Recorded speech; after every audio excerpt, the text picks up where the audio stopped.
Uhuru, uhuru, uhuru, uhuru. Welcome to the breakdown, where today we'll be talking about revolutionary health. The breakdown is being brought to you by the African National Women's Organization, which is a mass organization of the African People's Socialist Party. And the breakdown, AMWO's monthly news and analysis and opinion platform, highlights invited guests whose issues highlight the plight of colonized women struggling against colonialism. My name is Yajide Orumila, and I will be your host for today's broadcast. I'm joined by Director Aisha Fields of the All African People's Empowerment and Development Project. And today we're going to be talking about revolutionary health, what it is, how is it expressed in revolutionary movements, the projects and campaigns led by Director Aisha Fields and the All African People's um, Empowerment Project, Empowerment and Development Project. I think I'm also getting it wrong. You know better yesterday. I know. Don't do I that. fell off my tongue. We're going to straighten it out. Okay. But Dr. Aisha Fields is an applied optical physicist and international director of the All African People's Development and Empowerment Project, APDEP. As APDEP's director, Aisha serves on the National Central Committee of the African People's Socialist Party. Aisha has helped to organize and coordinate APDEP's community based healthcare, agricultural, and educational programs since the organization's founding in 2007.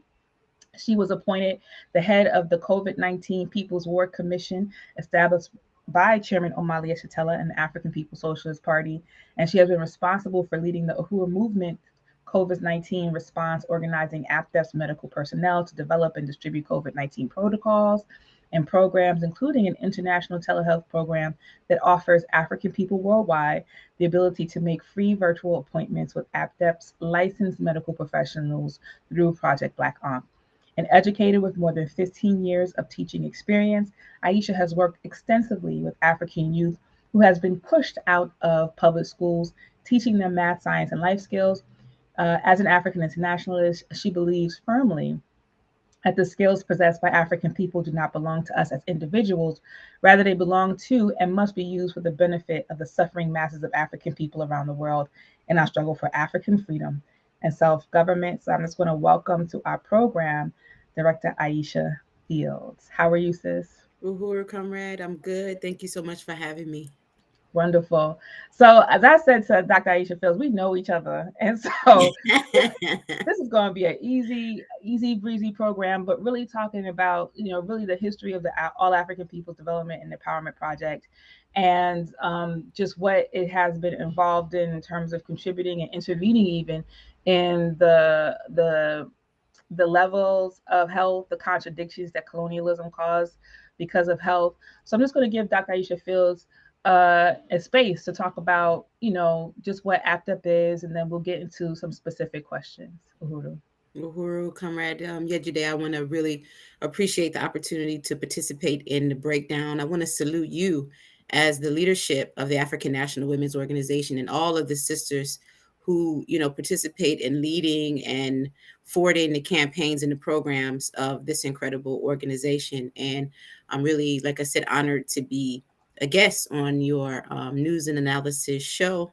Um, as you mentioned, we know each other. We go back many, many years as members of the African People's Socialist Party, and also at one time serving together on the International Executive Committee for APDEP, where you served as, um, as our Director of Information and Education. So I just really, appreciate having the opportunity to talk to you about some of what we've done, some of which, much of which, I think, in terms of some of the things we might talk about today, you've been directly involved in, um, and that hopefully will give the audience an opportunity to really understand why this organization APDEP was established by the African People's Socialist Party, its significance, and why African people everywhere should contribute to its development.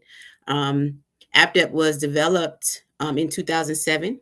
We were founded 2007 by the African People's Socialist Party. We had our founding conference in St. Petersburg, Florida, where we had Africans from around the world, quite literally. We had Africans from the Gambia, from Guyana, from the US. We had Africans who had studied and trained in Cuba and other parts of the world who participated in our founding conference that was being called to build what the party saw as an organization that would give African people with certain kind of skills, Africans with skills in healthcare and education, agriculture, and other development related areas to have an opportunity to bring those skills to the African liberation movement under the leadership of the African People's Socialist Party. And um, we were founded recognizing that the skills that we have as African people don't belong to us as individuals. Like, we don't have the right, quite honestly, to assume that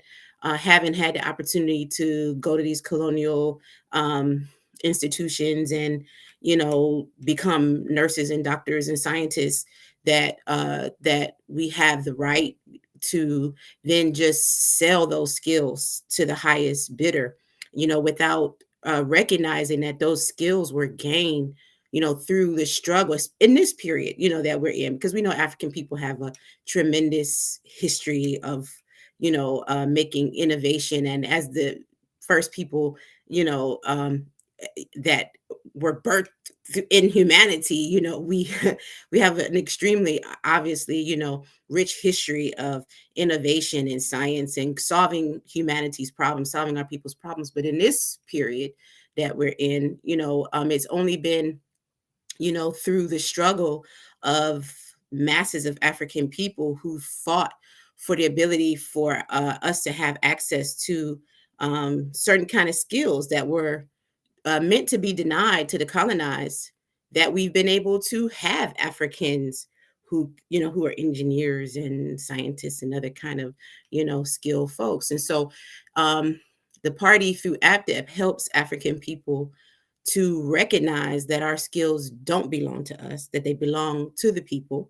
And it gives us a vehicle through which those skills can be organized, so that we can create important dual power programs that help to solve some of the problems that we're confronted with immediately as colonized people, but that connect us strategically to the African People's Socialist Party's trajectory that is placing African people on to solve all the problems that will allow us to not have to be trying to fix stuff, but that will give us possession of our resources and our land, that will allow us to create and have as normal features of everyday life the things that we're struggling to resolve under under APDEP and the party's leadership right now. Uhuru Comrade, thank you. I was just thinking about when you were like there was an iteration of AppDep that when I first came on that focused on the highly skilled sector. Do you remember that what that was? Like the highly skilled. It was like the separate thing that we were targeting. Yeah. Like, do you remember what that was? Yeah, that was we were trying to build what we call the African core of Engineers. scientists and engineers or something like Yes, that. Yeah. yes, yes. I think that's really important because, Mhm, we, like as you were saying, that the skills that we've mhm, gained through these institutions of higher learning have to be used to solve the problems of our community. I imagine, I think that when we get free, then all of the engineers, scientists, healthcare mhm, workers are going to be thrown mhm, they are now in a certain kind of way, right? But it's going to be more organized, or we're thrown into a process of solving the problems mhm, that colonialism has caused, things that people in imperialist countries don't have any issues with. But and my only trip to Africa was through APDEP, and really seeing how difficult, how hard it was just to use the toilet, just to get water, to catch water every day, the amount of time that primarily women and children mhm, take just to do normal everyday things mhm. that for us here um aren't a problem. So like I feel like this, what do you say to people who might be goodwilling, right? Like who might have like, yeah, I really want to contribute, but you know, but don't really do it because they prioritize, the job or some other sort of thing, ahead of that. Well, one thing that I really appreciate about the party is that it recognizes that um, we're not all in the same political place at the same time. you know, and because of that understanding, we under the brilliant leadership of the chairman, have established various mass organizations and institutions that give people the ability to connect to the party, that give the people the ability to support the trajectory that the party is on without necessarily having to make the level of commitment that's necessary to be a member of the party, or even that's necessary to be a member of a mass organization. Mm-hmm. There's so many ways that people can contribute. They can contribute financially to programs of the party, through the to the mass organizations of the party. You know, they can volunteer, you know. So in many ways the party has given people the ability to have no excuse, you know. And that you can, I mean, many of the people who are members and volunteers with APDEP work full time. Some of Mm-hmm. them are, you know, work very demanding jobs as nurse practitioners and physicians and teachers, and you know, assembly line workers who might work 50 plus hours a week, but who still give or make it a priority to contribute what they can, you know, towards what they recognize as the only vehicle that's really leading African people to liberation. So there really is not an excuse, because there's a way. No matter what you Yeah. might see right now as your limitation, there is a way that you can contribute. Let's go back in history because um, I, as you said, and as I've said too, that when I first joined the All African People's Development Empowerment Project in, I think it's 2009. Um, one of the first projects that I was introduced to was a project in Zimbabwe, um, and it was a project around water and trying to build a well, and that didn't quite work out. And I think it's really important. And obviously, that's a project that was slated to improve the conditions of African people in Zimbabwe, and create resources for the community there. And I think it's really important for our viewers to understand, you know, how that project went and what the contradictions and some of the things that we have to be mindful of if we're really creating a process, a world, a future where we can actually be accountable and honest in the work that we do. I appreciate you for raising that, because one thing that it helps us to do is like make the distinction between charity and self-determination. Because one of the things that we're really clear about is that the work that we're involved with, any of the work that we're involved with in APDEP and throughout the Hua movement, even the kind of work that might be being done, or you might see that kind of work being done by other charity organizations, or even other organizations that might not self-identify as charities, but that don't have the political um, analysis that would allow African people to get off any kind of spinning wheel, Mm, you know, of constantly reacting to contradictions that have been imposed on us as colonized people. Um, and if it doesn't, if what is being engaged in doesn't ultimately have at least even as a part of its vision or stated purpose ending the relationship that created that contradiction in the first place, no matter how you what you call it, is at the end of the day is it is charity. I mean, yeah. that's what it is. Hmm. And but self-determination programs that the party has built are about solving real problems, but as a part of a process of building the people's power to be able to solve the problems forever, you know. Yeah. And so I raised that in relationship to what you were saying about that program, because there are many well-intentioned Africans and other people who despise the conditions that African people have to live under, particularly on the continent, like totally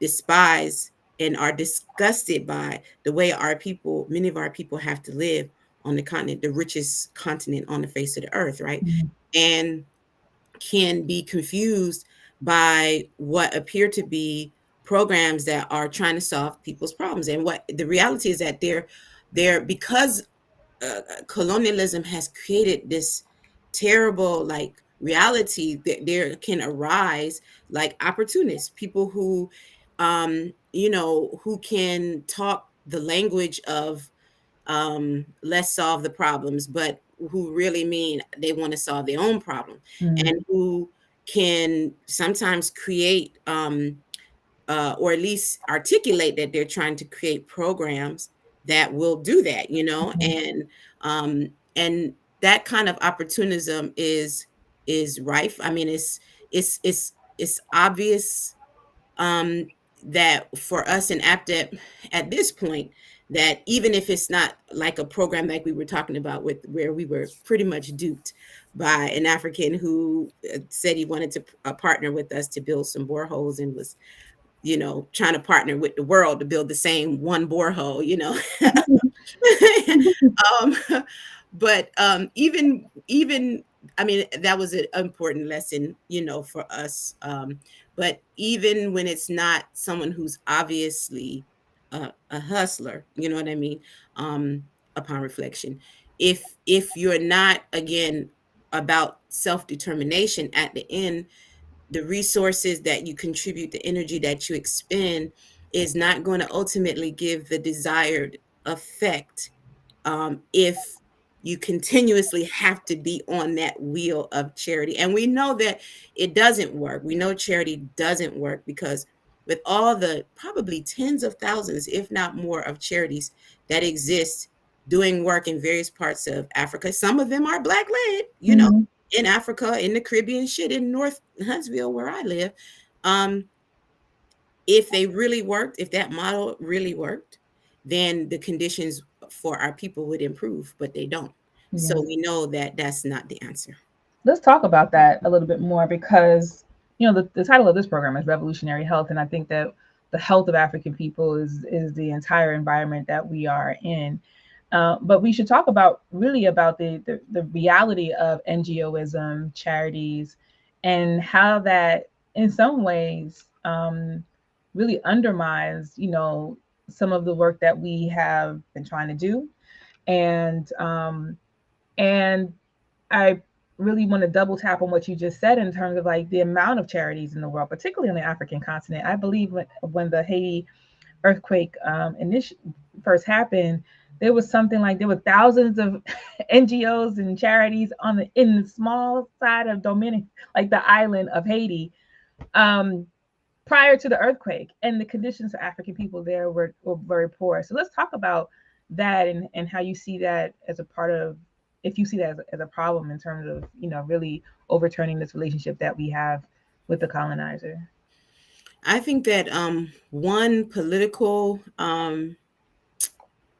one way in which charity is in that whole approach to like what African people are confronted with is really, you have to see it through a political lens, Mm-hmm. because what it does in some ways, and Chairman O'Malley has talked about this a lot, especially I've heard him talk about it in relationship to some of the conditions in North St. Louis, Mm-hmm. where he has said that it's like on every corner sometimes you can see food giveaways, you can see people giving away hot dogs and clothing and all kind Mm-hmm. of stuff all the time. And this is a community that really, if honestly, like if you drive through it, it looks like, I mean, I don't know. Much of what I see looks bombed out. I mean, it Yeah. looks abandoned.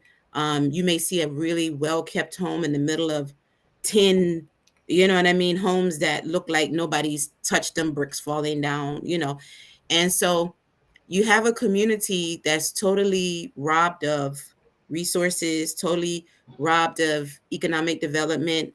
Um, and then what you create in those situations is the people who are going to resist that, Mm-hmm. unless the society offers what Chairman has called like pressure release valves. If there's absolutely no way you can feed your family, then at some point you're going to come to the conclusion that you can't feed your family because the food that's for your family is in somebody else's refrigerator, or it's Mm-hmm. in somebody else's restaurant, or it's in somebody else's store, right? So in order to keep that kind of consciousness from being the dominant consciousness, then there are charities that will give and make sure, okay, well, shit, I know I can, if I can hold on till Wednesday, they're gonna have the food pantry, you know what I'm saying? Or Mm-hmm. I know I can get this. So it's something that allows allows people the situation to be maintained, you know what I mean, relatively uh peacefully. And charities operate in much of the same way on the African continent. You mentioned in Haiti. I mean, it's the Mm-hmm. same thing. I mean, people now are living literally digging out diamonds, digging out the wealth, you know what I mean, of that they're standing on, but don't have clean water. Mm-hmm. You know what I mean? Don't Mm-hmm. have toilets. Mm-hmm. You know what I mean? Like basic kind of stuff that, Mm-hmm. these issues were solved, I don't know how many thousands of years ago by, you know what I mean, by Africans. I mean, so, but now we don't even have basic kind of stuff. I mean, Right. so charities on the one hand give people who engage in them the ability to feel good and feel as if somehow something is happening. It gives people an opportunity to, make a living. Mm-hmm. And it does offer some people temporary relief in that moment, but politically, it doesn't, and it can't, and it will never solve any problem that people are confronted with, because they're colonial problems. And the only way you're going to end a colonial problem ultimately is by ending colonialism. Yeah. I just want to say before I go to the next question is that, thank you for everybody for tuning in, and that there will be an opportunity for questions to be answered by myself or Dr. Aisha Fields. So definitely feel free to put them in the chat, on YouTube's, on Facebook, and we will get to them during the question and answer portion. Um, so Aisha, you've been through AppDep involved in various projects to enhance or overturn health conditions in African communities, not just in the United States, but all over the world. What does it mean to take on these contradictions from a revolutionary perspective, from the perspective of African internationalism in specific? What are the objectives? What are the goals? Or what are we trying to solve? How are we trying to, move people forward through these health projects? Well, what I could say first of all is that the African People's Socialist Party has an incredible history of really just trying to solve problems, and show African people that we can do much better. Like, if we're in control of our resources, we can do much better than what's been done um, now, and to instill the confidence in us that we can, Mhm, do it. mhm, And yeah, and one thing that impressed me when I first met the party, because I didn't think that there was I had never heard of the party before. I met the party in 2005. I didn't know of its incredible history, and I didn't know it. So I was really impressed when I saw, wow, the party has a history of building things like the Bobby Hutton Freedom Clinic. It was a mobile clinic in Oakland that organized African and other, not just African, organized nurses and doctors and pharmacists, and took healthcare throughout the African working class neighborhoods in Oakland, and has built things like APDF, the African People's Education and Defense Fund, dealing with questions of inequities in health and economic development, and it's mhm, just built all kind of incredible like institutions that dealt directly in some instances with like the physical health of African people. But even when it's not directly related to the physical health, when you are involved in a process that helps to resolve the contradiction, you are ultimately helping to resolve the question of health that that all of us are dealing with as colonized subjects. So I was really, really excited about the history of the party. And when the party, had called on us to build APDEP, and part of APDEP's mission would be to deal with the question of health and developing health programs. One of the things that we looked at was like not only in the United States or in Africa, but like what are some of the primary health contradictions that are impacting African people. And no matter where you are as an African person, with the exception of Cuba, Mm-hmm. especially as an African woman, one of the things that you can definitely be concerned about is infant and maternal mortality. Yeah. And the fact that African women die at incredibly alarming and unnecessary rates Mm-hmm. everywhere, like I said, with the exception of Cuba, Mm-hmm. and African children the same. And I had my own experience with having a child that was born stillborn. And who Mm-hmm. even talks about that kind of a thing? Like, you don't even think, like, I almost thought at that time it was like, it reminded me of something like Little House on the Prairie. Like, I didn't Mm-hmm. even think that Yeah. this was like, does this happen? You know Yeah. what I mean? Yeah. Only to know that not only does it happen, it happens quite often. It happens to Africans in imperialist centers where we have these so-called phenomenal health institutions, but that don't provide phenomenal health care to African Right. and other colonized women. And then you have it for African, same contradiction for African women who live in places where there might not be health care centers. And so the question of African women dying in childbirth, children, babies dying very early, was one of the things that we knew that we wanted to attack, because it could be a unifying kind of a question, and something that African people everywhere could, could understand the significance of taking on. So that was one of our first healthcare programs that Mm-hmm. we built, and it was our infant and maternal health program. That at that time we had an incredible presence on the ground in Sierra Leone, West Africa, and there was a dynamic African woman who was a nurse midwife herself, who was leading APDEP programs on the ground at that time in Sierra Leone, who helped us to build a program that would train African. We helped to this sister who was the leadership at the time get incredible training on dealing with some of the contradictions that she was experiencing with helping to deliver babies in Sierra Leone, which at that time was a place where something like 1 in 12 African women were dying in childbirth. So Mm-hmm. we created I think was a really important program that helped to give advanced training to this sister, who then helped to impart that training to networks of traditional birth attendants and nurses who worked, as a part of this program that we developed, to have a process that would allow for 300 babies to be born without death of one mother or child, to build Mm-hmm. health centers, that were not only for helping women to deliver, but because they were the only health centers in the communities that they were in, were places where people would come for other issues also. So I think that when we talk about the question of healthcare programs and revolutionary healthcare programs, and the way that we've approached it as APDEP under the party's leadership, is first of all to recognize that everywhere we are as African people, these terrible conditions have been imposed on us, which, no matter how you look at it, creates outcomes that are unnecessary, and that we have an opportunity to pull the skills, because we got the skills, we've got the on the continent of Africa and the Caribbean, in Europe, and in the United States, everywhere we are as African people, we have Mm-hmm. these incredible skills.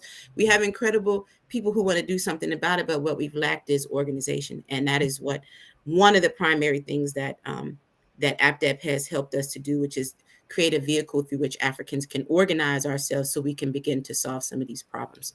How important is that? Because we have people, like you said, who are distressed by all of the issues that impact us as African people, and they, go launch out on their own to create whatever it is they want to create, and sometimes it's beneficial, sometimes more often than not, it doesn't really lead to much of anything. Mhm. And I think one of the critical pieces in the work of AppDepth under the leadership of the party is really that political analysis, right? Like how can we really understand anything that's going on with African people, health wise or anything other than that, if we don't really have an analysis around what caused it in the first place. Now, that's one of the key issues, the key things I really appreciate about the All African People's Development and Empowerment Project is that you don't just say we're going to go do a rain harvesting project or we're going to do a health clinic, you're going to do, but it's like there's political education every single step of it to help African people, whoever's involved in the project, to help them understand like this is why this is happening. Like what is it that you know, as an organization, um, really try to communicate to people who are involved in your projects politically? What kind of analysis do we share? How do we help people understand why these conditions exist and why we are intervening and what our intervention means? One of the I probably I mean the most significant thing about APDEP is that it is under the leadership of the African People's Socialist Party. That is the most significant thing about it, because what that means is that it is a part of a strategy to end the colonial domination of African people. Mm-hmm. And one thing that if you don't have a colonial, if you don't have the analysis, and I dare to say, if you don't have the African internationalist analysis of the world, that helps you to understand that the primary contradictions that we're confronted with in the world today is that there is colonized nation, and I mean colonized peoples, and there's a colonizer, and that conflict is, and that reality is what creates all of these horrible conditions that African people remain uh, uh, subjugated, that African people don't have control over the resources of Africa. We Mm-hmm. don't have control over our own labor. We Mm-hmm. don't have a government that makes sure that both the resources and the labor, the expertise, the energy, all of those things that we have to bring to the table, we don't have a government that will take that and use it to help us organize ourselves to create life for Africa and African Right. people. That is the primary issue. And when you don't understand that, um, then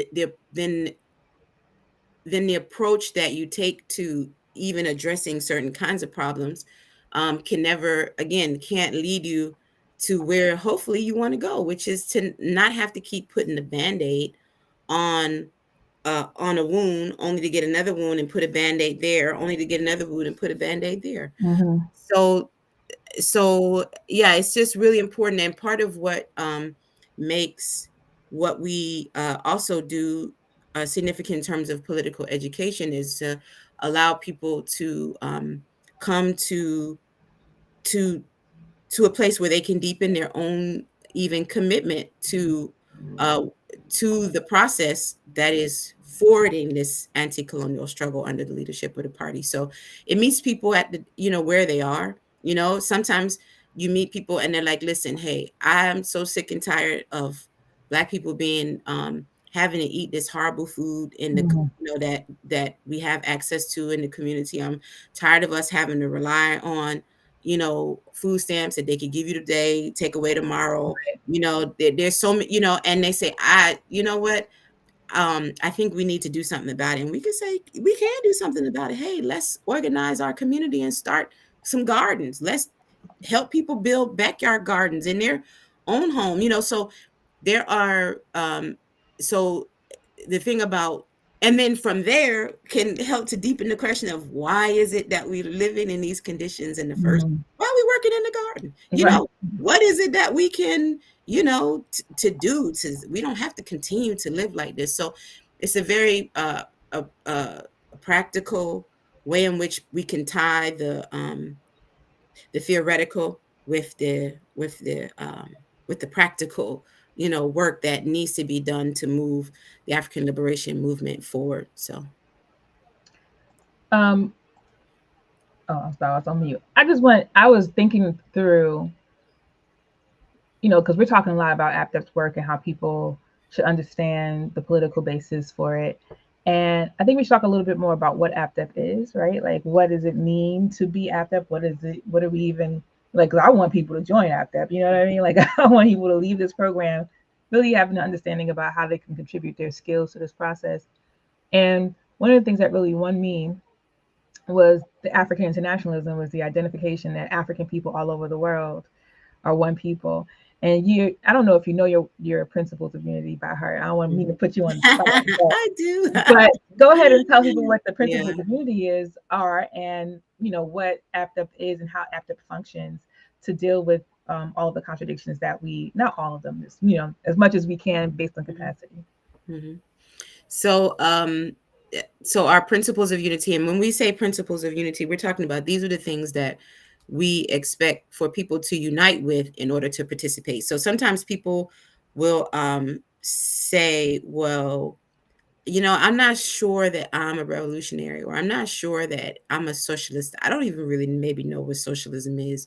So I don't know if I could, what does that mean for me to be able to be a part of? Because people are very often met immediately with the fact that the mass organizations of the party, like APDEP, are mass organizations of the African People's Socialist Party. So sometimes people aren't aware of the fact that there are ways that you can contribute to the mission of the party without necessarily being in the party and being completely one immediately, let's say, to some of the understandings that the party has and the conclusions that the party has come to about what needs to happen for African people to be liberated.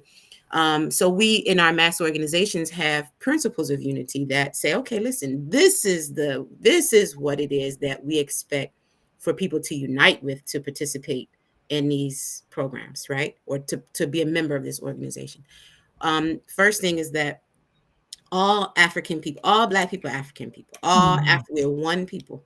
Doesn't matter where we may have been born. May have been born, in Arkansas. You might have been born in Haiti. You might have been born in Libya. You might have been born in France, or Brazil. All African people, we are one people, period. We can't entertain any other notion than that. That's just basic kind of understanding that As the young people say, period. period. Like that's it. That's it. There's no debating that. That's just a fact, and that's a primary principle of unity. Mm-hmm. Okay. The second principle of unity is that the skills of African people, they don't belong to us as individuals alone. They belong to the people. So now we're talking about the stance that we have to have as Africans, right? To be a member of or volunteer to participate in APDEP. And the stance is that, hey, it's not all about me. The skills that I have, first of all, I didn't get access to them on my own. I didn't create this knowledge. You know what I mean? I didn't create this knowledge that was imparted to me. I don't own this and it is my responsibility as an African who sees the conditions that our people live in to recognize that the skills don't just belong to me, that they belong to the people. And so that's number two. So we're getting into the stance that we have to have.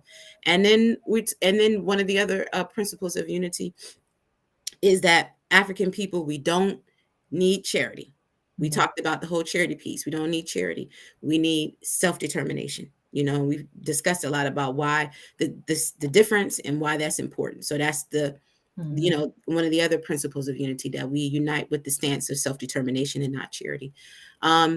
We also have as a point of unity that the work that we're involved in, we're doing that under the leadership of APDEP to meet APDEP's goals and objectives. And that's important too, because one of the things that we've learned is that sometimes people will see a moving train and maybe they've had ideas, I've always wanted to have my own nonprofit, or I've always wanted to, do this kind of program or do that kind of program, but they've either not done it, or they've done it, but not to the capacity that they would like to have done it. And they see a moving train. And instead of getting on the train and helping to push that train forward, they want to find a way that they can turn that train towards, towards on its track. Yeah. So we had to be really clear about, letting people know that when you participate, when you are a member of this organization or a volunteer, that you're participating because you want to forward the mission of this organization. Not doesn't mean you can't be a part of other organizations and forward that mission. And it doesn't mean that there might not be points of intersection that could organically happen, that allow us to forward the objectives of APDEP and maybe some other organization, but your intention has to be to participate because you believe and unite in this mission and you want to see it move forward. So those are the principles of unity. Maybe I may have missed one. I don't think so. Um, but those are the basic understandings that we have, and we think that that those kind of things help to us to unite around the significance of the work and not around any individual inclination. And Mhm. yeah, and I think they're really important and basic understandings that I think most Africans who who want to see a different kind of world could get down with. Let's talk about Project Black Ankh, right? Let's talk about this. I want to say new, but it really isn't new. Like it's something that we've been working on for a very long time, and I think it got its legs, with the colonial virus, COVID-19, and got pushed out in a deeper way. But let's talk about Project Black Ankh, what it is, and how that has been impactful for people who are experiencing health issues in different places around the world. One of the things that I really have appreciated about having the leadership of the African People's Socialist Party is like the vision that it always like puts in front of us, and the vision that the chairman in particular is like always trying to win us to and put in front of us. And I can remember, I don't exactly remember the year, but I can remember it was many years ago. The chairman, maybe in a meeting, said that he thought that we needed to build what he called the Black Ankh. Mm-hmm. And what the chairman said was that he had been traveling. He was on tour in Europe, and he may have been in Germany, and there was a brother. This was shortly. Okay, so it was shortly after the earth. Oh, no, shortly after Hurricane Katrina Right. is what it was. Shortly after Hurricane Katrina. What year was that? Was that 2012? And I don't What year know. was that? Okay. So bad. You made me lie because all you kind of tie You up. know, I can Google it right now and put it Yeah, in yeah, chat. Google it so we can. No, but it was not too. It must have not been too much after Hurricane Katrina hit, and we all remember You said Africans. 2012. It was Yeah, 2000, and they said 2005. 5. 5. Okay, maybe I'm thinking about the earthquake and hit everything. Okay, Okay. well I'm nearing 50, so maybe that's part of my decades I'm become like 2012 sounded right, and now 2005 does not sound. It's like a long 2005. time No, ago. But totally wrong. Okay, totally wrong. But chairman was traveling. He was in, I think, Germany, and there was an African man who, after chairman was done giving his presentation, said that he thought that we should build something called the Black Ankh. Mhm. And because he was devastated by what happened in New Orleans in during Katrina, and he may have even referenced the fact that Cuba tried to send doctors to help, and the United States government rejected that offer and just let Africans drown. And he said we need to have our own ability to respond when those kind of things happen. So that stuck with chairman. Chairman brought that back and said, hey, we need to build Black Ankh. And for some people, they're not familiar with the Ankh, Mhm. but the Ankh is an ancient African symbol for life. So and the Black Ankh is kind of like a play on the Red Cross in a certain kind of way. Um, they got the Red Cross, but we're building the Black Ankh, which is life.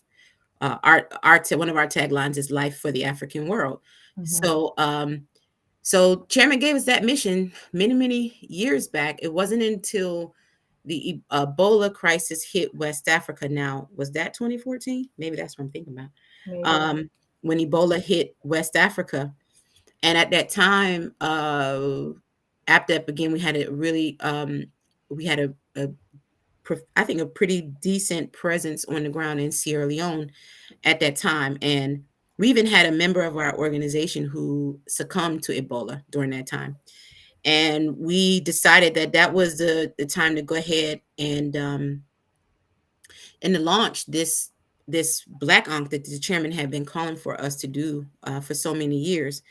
And what we did, the leadership of APDEP at that time had uh, really, as we have everywhere, like really great skilled Africans who were a part of our organization. And while we didn't have the ability to respond directly to give like direct care to people who had Ebola, we we recognized that there were some things we could do. So we started a um, we call the APDEP Project Black Ankh Initiative in Sierra Leone. Mm-hmm. We uh, developed trainings, and we trained between 40 and 50 community people on the prevention and identification of Ebola virus disease. We connected with 40 Ebola survivors and their families, and provided them with food, water, medicine, sanitation supplies.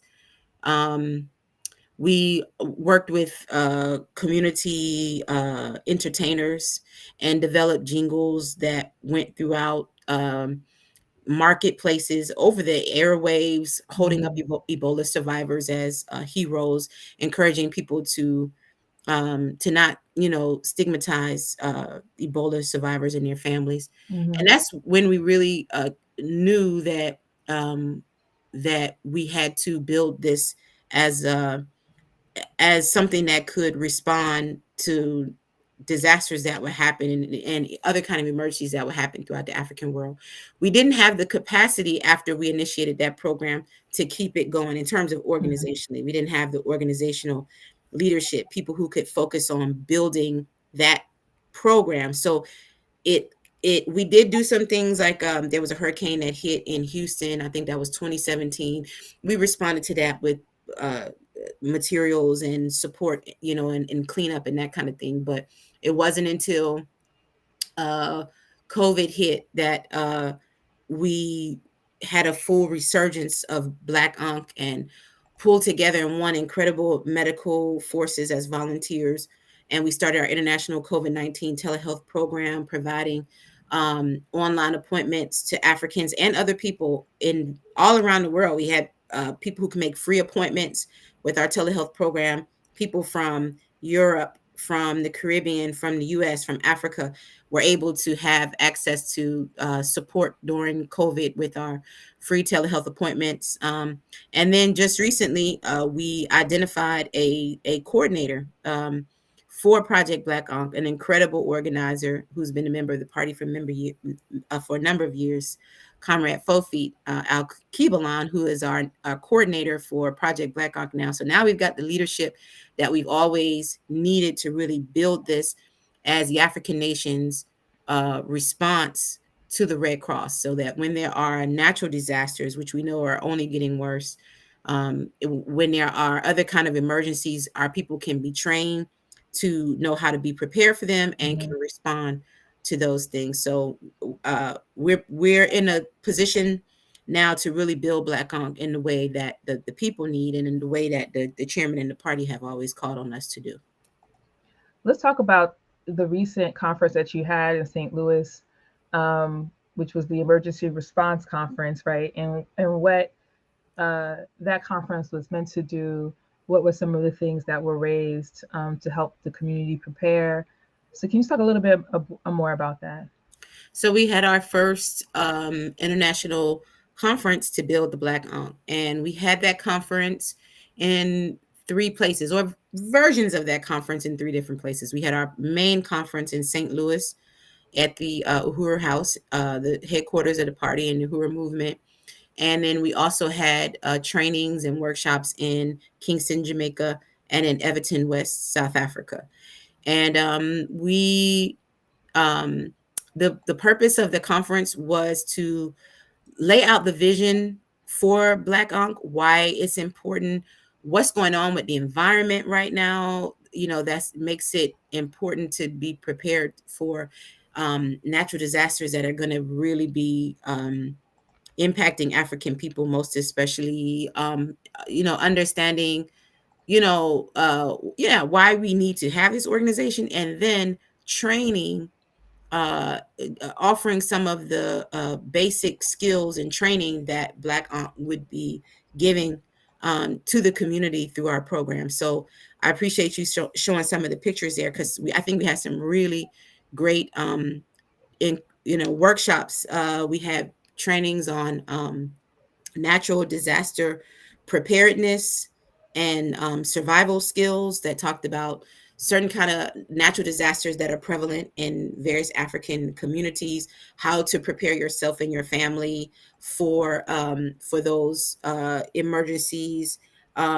We had trainings on stop the bleed, Mhm. which is a method to know how to deal with uh, bleeding situations, shotgun wounds, deep cuts, other kind of, you know, situations where bleeding is an issue. So we not only did two of our members give a training on Stop the Bleed, but we also certified people in Stop the Bleed. We had CPR training. We had first aid training. Um, we had yeah, we had fire safety and prevention training, other kinds of, just practical kind of skills in terms of health and preparation that African people need to make sure that we can secure ourselves and our families. I have a Stop the Bleed certificate, by the way. Stop the bleeding Yes. based on, in theory, but I hope to, in the emergency situation, to be able to help save a life through the training that I got at the APDEP conference. So I Mhm. really appreciate that. Let's talk about some of the other ways in which APDEP has led health initiatives. And the one thing that I was in love with when I first joined APDEP was the community gardens. We got gardens, gardens, gardens. So let's talk about some of the garden work, where gardens are. What this, and even like this gardens in every single project that APDEP does. Sierra Leone, there was a garden. There's a Mhm. garden here. Let's talk about the gardens. So over the years, we've built community gardens, garden collectives, and backyard gardens in various parts of the U.S. And on the continent. And right now we have we have three primary community garden projects. Our oldest is in Houston, Texas, in Fifth Ward, Houston. I think what we're seeing pictures of now, this looks like our garden in Huntsville, Alabama. We've got two gardens in Huntsville, Alabama. One of them is a partnership with what is the oldest um, African church in the state of Alabama, and one of the oldest African churches in the United States, St. Bartley Community Church. We've partnered with them to help them establish community garden, and that's part of what we're um, working on too, is how we can partner with uh, other community organizations throughout working class African communities and help to bring community gardens wherever possible. So that's been one of the important pillars of APDEP work. Uh, I think um, one of the things that makes a community garden piece so important is that it gives us the ability to see that we can feed ourselves, and it gives us the ability to have access to, obviously, healthy foods, which in many ways is the root of many of the problems that we experience in terms of health as African people.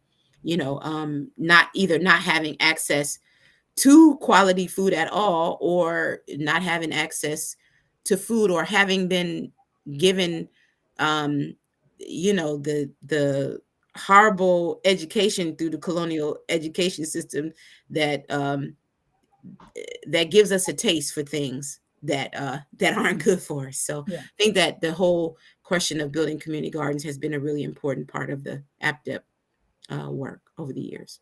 yeah. Let's talk about the telehealth program that APDEP initiated too during with the emergency response to COVID. So yeah, let's talk about that a little bit.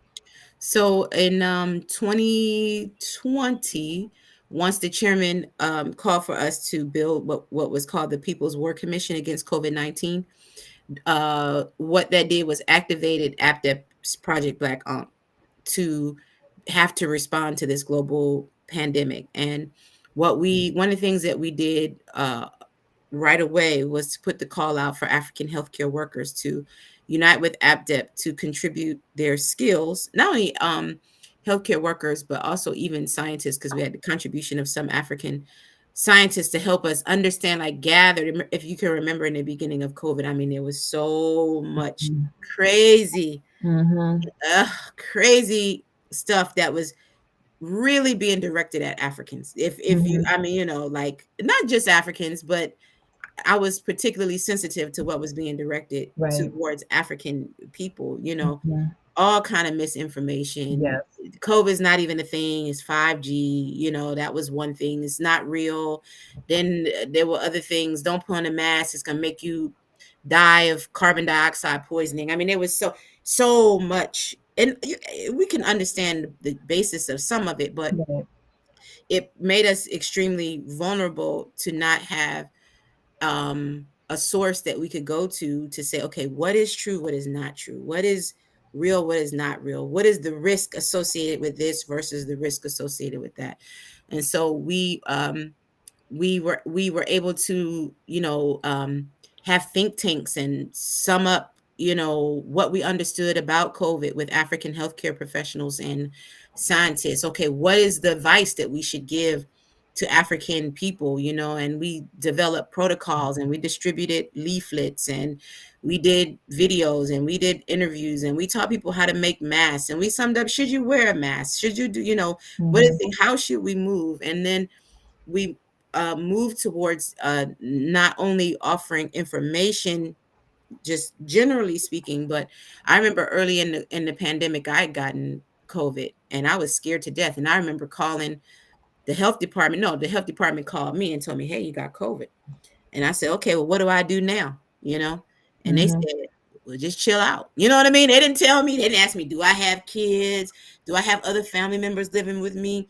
Do I need to, what can you do? Here's a resource in case you need to go someplace to." Mm-hmm. Nothing. They just said, "You got COVID. Best of luck, best Yeah. of luck to you."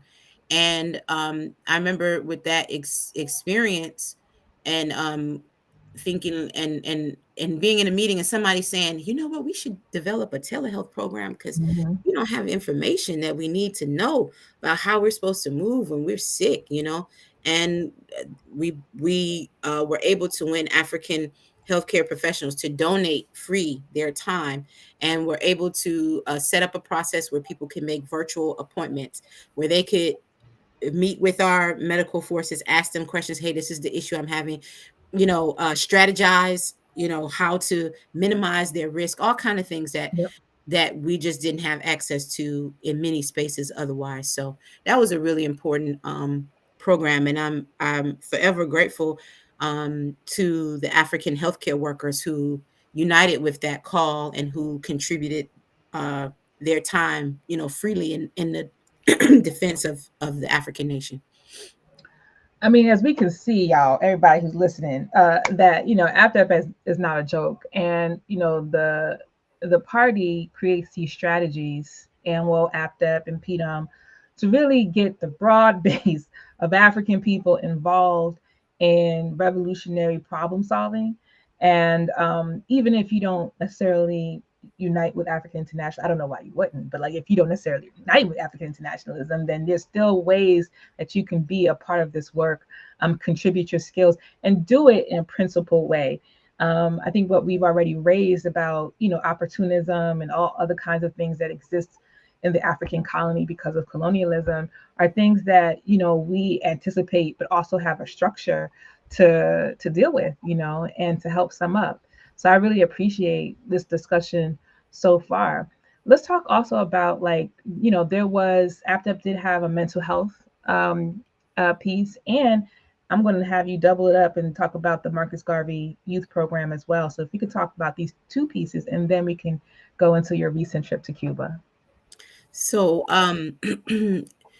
we We don't currently have this program, but we did have a program for some time that we call the Aya Resistance Circle, which was our um, mental health program, a program that recognized that colonialism is the real problem that creates these mental health contradictions for African people, and that offered a space where Africans could connect, um, learn techniques for being able to deal with stress, um, put the conditions of our people and in our even our own like contradictions that we may be experiencing in the perspective of the you know colonial condition of African people, and discuss and sum up with each other and support each other in our desire to be well enough both mentally and physically to be able to fight back. That was our stance, that African people have to fight back, and that sometimes there are physical and then other times there are mental contradictions that this society imposes on us that keep us from being able to do that. And that is what our Aya Resistance Circle in this program was meant to address. And then we also have our Marcus Garvey Youth Program, which is one of our oldest programs, which in it in its current uh, uh, in its current phase is primarily focused in Everton West, South Africa. But this is a program that has gone way back in terms of like even in Washington D.C. and Yeah. Huntsville, Alabama, and other places we've had uh, iterations of this particular program, our Marcus Garvey Youth Program. But right now, this program is centered in Everton West, South Africa. The idea of the program is to offer African children access to skills, ideas, and experiences that they wouldn't typically have in the colonial education system, to win African children to become African internationalists, to understand their connection to other African people, Mhm.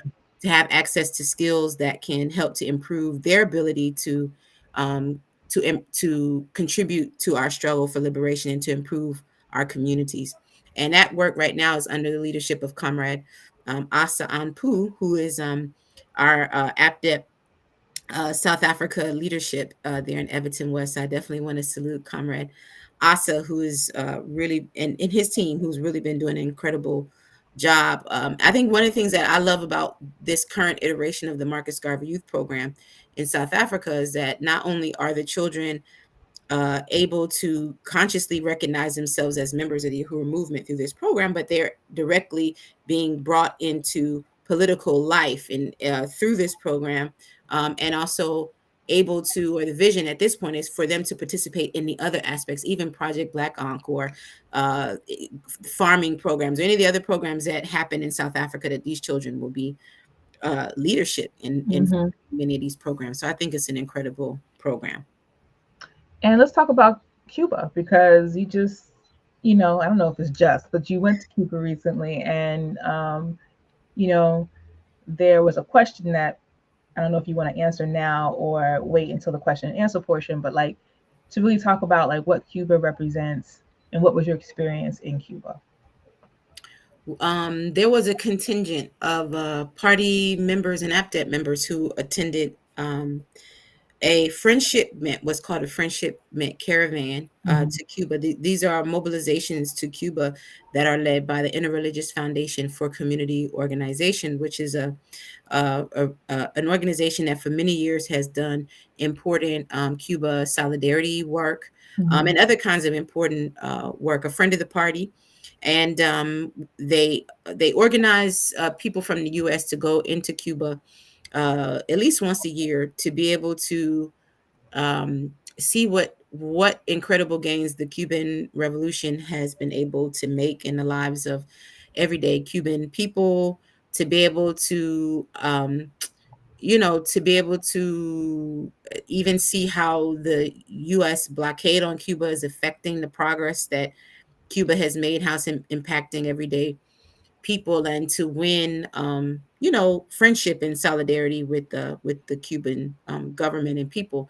And we went, the contingent that traveled with me to Cuba. We went in November 2021, and this is when COVID was still like, um, something that was an ever present, I guess, danger, you would Mhm. say. And we went to Cuba to be able to look at how Cuba had dealt with the COVID pandemic, and to bring back lessons.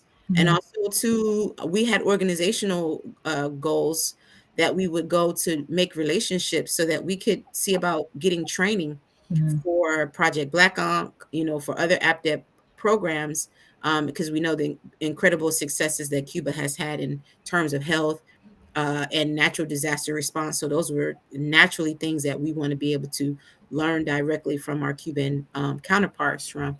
So that was an incredible trip. It was for the first time in my life where I had seen um, science being done Mhm. in a way that that was obviously for solving problems of the people, solving problems of humanity. You know, it was incredible to see that Cuba at that time. I think they had already created like 5 of their own COVID vaccines. Mhm. The people had, unlike in this country and other parts of the world, because the people understand that the government, the Cuban government, is there to express the will of the Cuban people. They had no problem with taking the COVID vaccines that they had created. I mean, you know, you So know, I don't even understand that. people were just, they were getting in line. You know, they had something like more than 90+% Wow. of the people, you know, who just, yeah, who would took the vaccine without any kind of question as to whether or not it was something that should be done. And Mhm. um we met Cuban scientists who were involved in developing the vaccines. We met Cuban medical professionals who had, you know, been sent by the Cuban government to travel around the world, not only dealing with COVID, which Cuba had done, but dealing with Ebola and other kind of disasters. So it was an incredible experience, to be able to see up close what is possible. For me, the greatest takeaway was what is possible for African people Mhm. when we do what the Cuban people have done. Mhm. How much more resources we have at our disposal, Man. how many more people we have at our disposal. So I mean, it was incredible, and I'm just truly grateful for having had the ability to have that experience and to experience the beauty of the Cuban people Mhm. as well. You know, I can't. I've never been, but I anticipate the day when I can go to Cuba and really look at. AMWO is in plans. Mhm. Listen out, y'all. In plans to organize a trip for African women to look at the women organizations in Cuba and how they function to forward the revolution of Cuba. So I'm really excited about developing that trip and having people come along. But we talking about health and all of this. Before you were the director of the All African Peoples Development and Empowerment Project, you were a party member. You are a party member, and just tell us a little bit more about that. Why you became or why you joined the party and what drew you to it. Why are you a revolutionary? All those things that is the primary basis for why you even are involved in this work all these years later. That's a that's a very important question. And I remember when I met the party, it was 2005. Met the party at the 10th anniversary of the Million Man March. I Mm, had been at that march. In fact, I helped to organize a whole bus of people from Alabama up to DC to participate in that march. And I was incredibly disappointed with what I experienced. I was going, because at that time in my life, I had just graduated from getting my doctorate. The whole time I was in school, in undergrad and in graduate school, like I was involved in certain kind of organization that probably could be characterized as like cultural nationalist. I was around all the creatives, and I consider myself to be a Pan-Africanist, and Mhm. but I was clear that there wasn't really anything that I had seen that kind of really explained how we got to where we were, like that connected the dots, and that there definitely wasn't anything that helped me to understand what could be done about it. And so I had gone to that march looking for solutions, thinking this is where some solutions could be found, and there were no solutions there other than the fact that the party was there, had a table selling books, and it wasn't even me, but it was somebody who I traveled with who wound up buying one of the chairman's books, meeting the chairman. Mhm. Mhm. Read the book. I'm like, wow. I never all these basic kind of things that seem so basic now, like Yeah. that weren't basic in terms of like my understanding at the time. I didn't know anything when I look back at it. Like Mhm. I knew nothing, and and to see like that there was an organization that was like really Mhm. solving problems, and I knew I had to be a part of it or I had to shut up. Like that's how I felt. Mhm. Either I participate in some way. I didn't know it was going to be the party, but I participate in some way, or I have no right to complain about Right. anything that's happening. Like just shut up and take it as a Mhm. slave. Mhm. And so not too long after that, I attended a plenary of the party, which is like a national conference where the party sums up what's going on, and you get reports from the different areas of work. And I was like, wow. And I joined, and I didn't really know what it meant at the time to be a member of the party. And I think one of the things about being in the party is that you have to realize that you're constantly um developing, Right. that there's never a place when you got it, because if we got it, that would mean that we was free, right? And even then, do we got it? Because there's still gonna be problems to solve. So I have been a member of the party and remain a member of the party, because I believe that it is the only vehicle. I don't see another one that even would say that it's its mission to Mhm. deal once and for all with the problems of African people, like decisively, let alone have the theory, the years of practice, the strategy, to take us there. So yeah, that's why I'm in the party. So we're going to go into announcements, and then we're going to open it up for questions and answers. And those of you who have already asked your questions, I'm going to backtrack and get those. And of course, if others have questions, please put them in the chat and we'll grab them.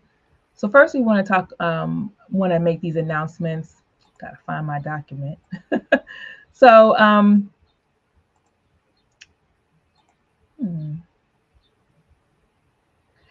Oh, we call on all African women from around the world to join the African National Women's Organization.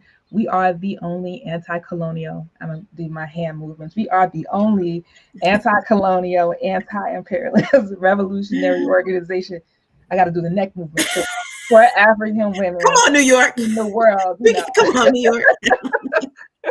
We have members in Africa, Europe, and the United States, and we are calling on you to join the international collective of women building the revolutionary capacity of African women. To learn more about our membership and join, you should visit anwouhuru.org/join. The African National Women's Organization got a building to have our Right headquarters, on. all, and we are in the initial stages of really figuring out what the full and extensive costs are going to be. But right now, we are in the middle of raising the initial $50,000 that we think is just going to really be the be the impetus for more work, because we really want to create an amazing place for African people, African community, and African women. And so we have a $50,000 goal, and we're using these broadcasts to raise these resources. So we are calling on you to make a donation. Our goal for this broadcast is $100. And you can make your contribution by going to anwouhuru.org/donate. You can cash app us at Anwo Uhuru. I'll spell it out, ANWOUHURU,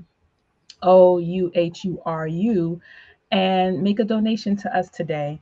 And all of your resources is going to be are used to forward the work of the African National Women's Organization, but your donations today will go specifically to building the African National Women's Organization headquarters and offices and community space that we are going to be launching in St. Louis. And we want you also to support the AMWO's Economic Development Project to Colonize Hair and Body. The Colonize Hair and Body is a natural personal care product that highlights the natural ingredients and traditional care practices used by Indigenous people around the world. So we want you to get your items today. All of our products are highlight the amazing revolutionaries, including the chairman Omali Shatella, deputy chair women Onizanaia Shatella, and other revolutionaries throughout history on our bottles, and have quotes, revolutionary inspiration for folks. So not only is it great for your skin and hair, but you also get political education with every single purchase of the Colonnade. So we call on you to support the Colonnades today by going to decolonnades.com. And we also looking for people to help us with supporting that project. If you're interested in economic development, trying to figure out new ways to market and get our product in other places, we calling you to become a volunteer. If you're a member, join this committee, and so on and so forth. So we look forward to your participation. And then we are in the middle of a fight with the US government through our Hands Off Uhuru, Hands Off Africa campaign. We want you, if you have not already, to support the Uhuru 3 in our fight against the US indictments, defend the African freedom struggle, defend the African liberation struggle, and defend specifically the Uhuru movement and our leaders who have been fighting to get self-determination for African people for over 50 years. So if you have not already, go to the handsoffuhuru.org website and sign up to take the pledge and join the fight back uh, for African liberation. And we are also looking for people to help us with these broadcasts. So right now, I'm like one woman amazing right now, but we want to turn these into podcasts, right? We want to broadcast these on our local radio station, Black Power 96. And so we need producers and editors and people who can help professionally package, this program so that we can put it on different platforms and reach a wider audience. If you are somebody who has any kind of skills or who want to learn these skills, let us know. Email us at info@anwouhuru.org, because we also want interpreters. Our vision for this program is to get African women from all over the world to participate. And so we would need people who speak different languages. And for right now, if you're an interpreter, just let us know what language you speak. And if we have any need for you to translate something, then, we'll call on you. But we are looking forward to your participation and hope that you, in viewing this, can email us and let us know that you're around so that, we need your help. And finally, the verdict is in. Reparations Now, celebrating the 40th anniversary edition of the report from the 1982 Royal Tribunal on Reparations to African People. You can, I don't know, I think you're out of the pre-order stage right now, but you can go to the burningspear.store website to order a copy of this book, the newest release from the chairman. And you'll learn a lot about reparations, some of the political theory, not all of the political theory of the party, through the work that we did to build the first tribunal for African people in this country. So those are all the announcements. And yeah, we really appreciate everybody for taking the time to listen to that. There are some questions that came through. And the first question came from YouTube, from Black No Cop Zone. And yeah, I'm just going to go through it. It's like, Uhuru, in the light of what has been stated about the academic institutions of colonial capitalism, does APDEP have a position on affirmative action and the recent liquidation of it in this country? We don't have an official position as APDEP. I can say what my thoughts are Yeah. about it. I think in some ways, um, for me, the biggest takeaway for me is always that African people are colonized, which means that we don't have power, you know.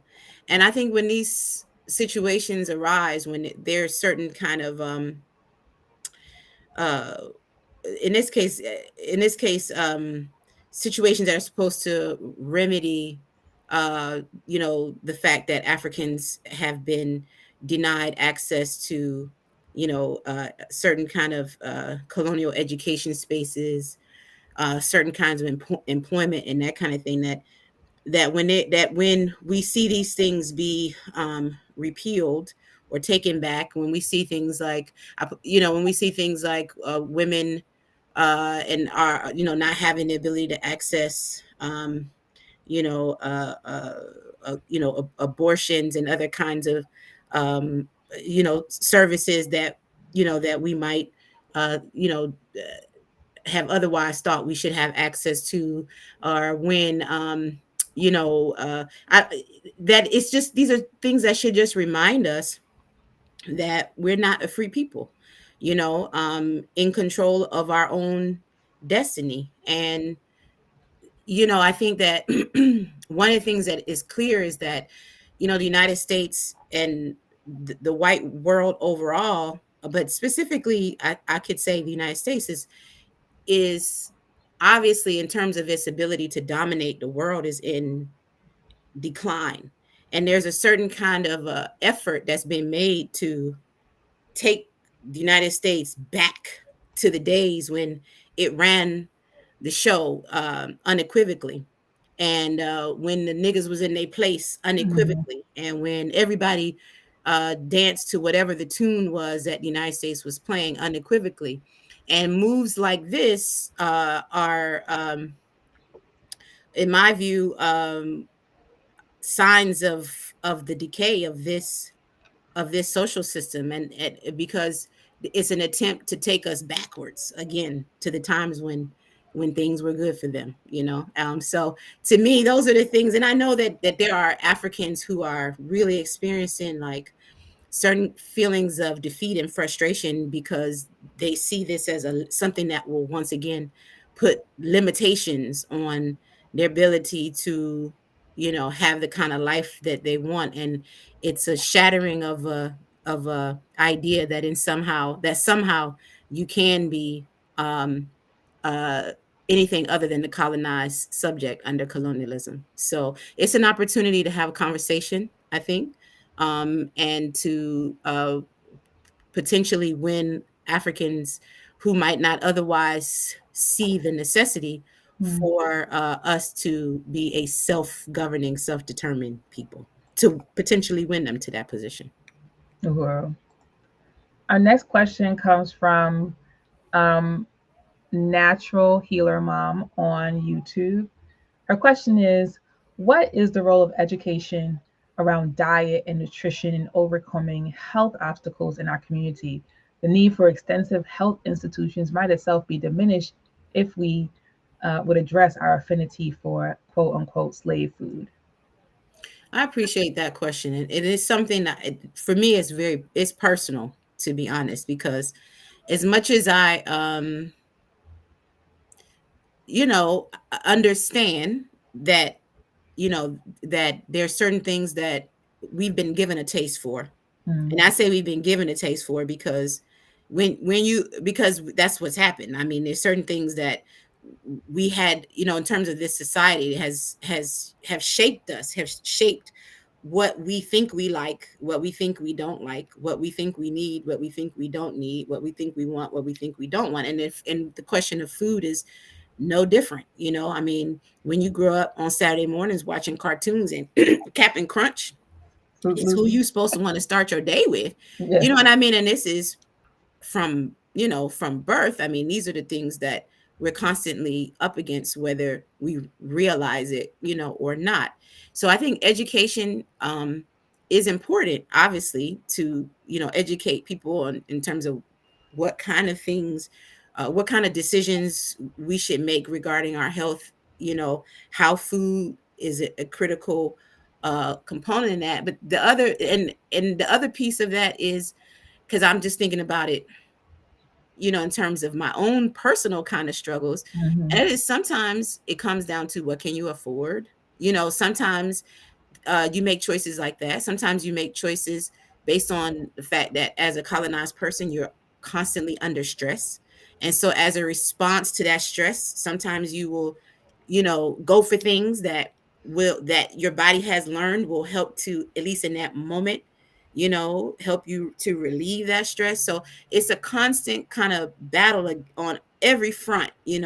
But I think the thing that puts us in a position to make headway is when we're organized, and then when we're uh, constantly summing up for ourselves and for the community what the stance should be, what the position should be, what, how we can help to remedy the things that oftentimes put us in a position to have to make choices that are not in our best interest. And quite honestly, camaraderie, being part of organization, is not just about ideas, but it's about keeping each other in a place where we can um, have the best stance possible. Camaraderie is so important. And sometimes your comrade just saying, "Hey girl, what you doing with that second donut now? Chill out." You know what I'm saying?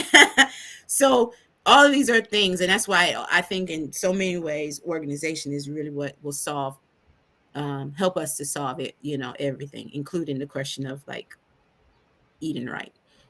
And we even look at this health and quality of food question. Like, it's no accident, obviously, that colonized people have fare the worst with Mhm. our health overall. Like, I'm even thinking about indigenous communities in in Australia and all those places where, and reservations here, African people in general, like, just the worst possible health outcome because um, of the food that we have Mhm. learned to eat and the Mhm. ways and the food that we have access to in our Mhm. communities. So, Mhm. this is a really critical, it's a colonial question. Mhm. People don't usually make those ties like, oh, we in a food desert or a food, whatever, what they call it now. It's not a food desert, it's a Well, food it's still, they call it food desert, but they calling it food apartheid now. apartheid now. Okay. Mhm. Um, but yeah, like it's really something that is never going to be solved unless we really take to dealing with the question of colonialism, overturning our relationship to colonialism. Because if it's not this, it's something else. Mhm. So, but it's always going to be this question of feeding oneself is always going to be an issue when you're dealing with the system that exploits, takes from everybody in the world just for a little bit of people. You know what I'm saying? So, like, that's what the things that we have to really um, focus on overturning as members, as revolutionaries, as people who just want to change the world. And through AppDep, one, you can be a part of that process. I Can didn't I see say that. something more to Yeah, that? yeah, Because I think there are people, and maybe this sister who asked the question, it might be one of these kind of people. I see her name, Natural Healer Mom. There are some people who just have, like, the enthusiasm and the yeah. understanding, to have the information. They really, are really gems, really, when you think about it, when it comes to, like, trying to sound the alarm when it Yeah. comes to the health of African people. And what I think is so important is that people who have that as a part of their mission, that they participate in organizations like APDEP, Hmm. to, as a way, because, yeah, as a way to amplify that message, as a way to create programs that can institutionalize that Yeah. understanding. Hmm. And I think that's one of the important things about AppDep that I have experienced, is that it is that network. It has much more potential, obviously, because, but it is a network for African people. It is a web that connects us, all the skills we have, all the information we have, to help us to concretize those things, to solve problems. So I would invite the sister to consider volunteering with or joining AppDep, and helping us to develop ways that we can better impart that message and to win African people to better health. Girl. And I'm gonna do this final question. It is from Black No Cop Zone once again, and this is a Uhuru. What factors make Cuba distinct from the rest of the world in terms of infant mortality and other health issues for Black people? I think that's an important question, and I think Cuba, uh, what makes Cuba in so many ways like the light, not yeah, what makes it the light, not only in terms of its statistics on infant and maternal health, but in almost every sector and every part of society, is the fact that the Cuban people made a revolution. They made a revolution that created a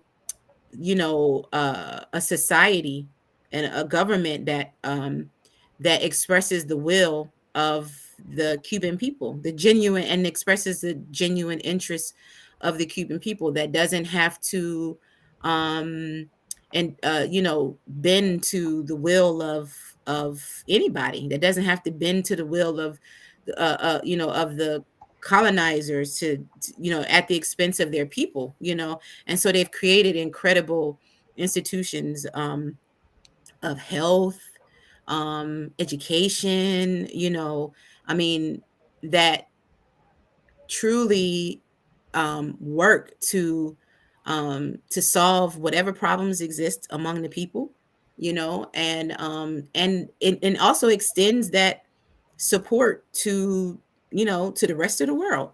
And so Cuba has created what is probably the best healthcare system in the world. Mm, And despite the fact that the United States government has imposed an economic blockade on Cuba, which has been going on for more than 60 years, yeah, which denies it even basic medical kind of supplies and foods and other things that it needs. I mean, can you imagine? I mean, they created yeah, 5 vaccines for COVID. They've created cancer vaccines, medicines for diabetes, like whatever the problems are, their scientists get to work. If yeah, they get to work, how can we see in the population diabetes is an issue, people's legs are being amputated. How can yeah. we create a situation that helps to solve this problem? And so, and African people make up a large percentage of the Cuban population. And so it is the safest place in the world for an African woman to give birth, um, Mm. precisely because of the Cuban Revolution that was made, that has secured this quality of life for all of its people. Well, I think that's a good place to stop, especially on the women question, because you know what we do here. But but I want to thank Director Dr. Aisha Fields for being on our second broadcast of the breakdown, even though she's been on other programs of ours. And just, a really deep, in depth look at what revolutionary health and revolutionary health programs look like, can be even greater with more people um, involved in this particular work. So in closing, I want Director Aisha to let people know how they can be in touch with APDEP and what ways they can find out more and join, volunteer, all that good stuff. I really invite, first of all, I just want to appreciate you again, Comrade Yejide, for the invitation, and salute you again, and salute the leadership of the Chairman Amalia Shatella, all the AMWO members, volunteers, everybody's who's associated with building the programs of AMWO. And I want to salute and appreciate the APDEP, International Executive Committee, and all the comrades who are involved in this work, because there's is definitely not something that I can take credit or responsibility for alone. So I just want to appreciate and salute those comrades, and to say that if you heard anything that resonates with you, you may be thinking, well, shit, wait a minute, watch my mouth.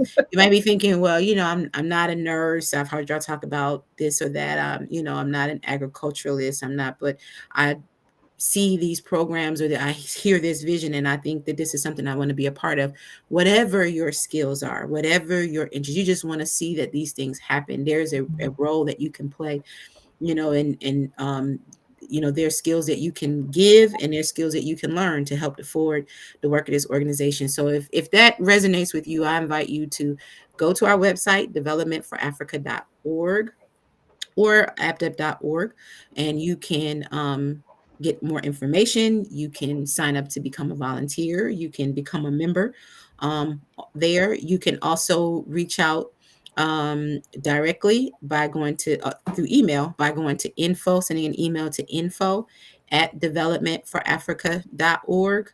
And yeah, I mean, I just look forward to connecting with whoever is out there who thinks that this is what they're on, and continuing to build the work of APDEP under the leadership of the party.